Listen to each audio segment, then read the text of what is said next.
le peuple imaginaire des Wakangais, installé sur les côtes pittoresques de l'océan Pacifique, notamment en Mélanésie où de nombreuses cultures insulaires pratiquent des rituels similaires, est célèbre pour son audacieux rituel quotidien, des sauts spectaculaires depuis des falaises abruptes vers les eaux tumultueuses de l'océan.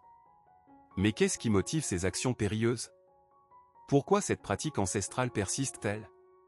L'environnement des Wakangais, avec ses falaises imposantes qui se jettent directement dans l'océan, offrant des paysages à couper le souffle similaires à ceux que l'on trouve dans des archipels comme les îles Salomon ou la Nouvelle-Calédonie, influencent directement leur tradition.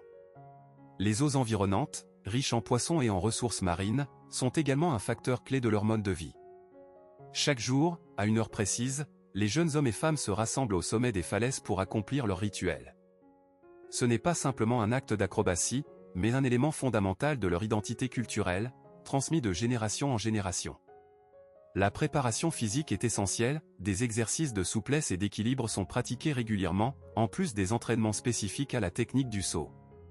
Les sauts, souvent filmés par des touristes, sont accompagnés de chants et de danses traditionnelles, souvent rythmés par des percussions, qui rendent l'événement encore plus solennel. Ce saut, qui provoque souvent l'admiration des touristes, est profondément ancré dans les aspects spirituels et sociaux de la vie des Wakangais. Plus qu'un simple test physique, il représente une purification du corps et de l'esprit, une libération des énergies négatives et des peurs. Dans leur culture, le saut symbolise le dépassement des difficultés et la victoire sur ses propres angoisses. Cette purification est souvent comparée à la purification rituelle pratiquée dans d'autres cultures océaniennes à travers des cérémonies impliquant l'eau de mer.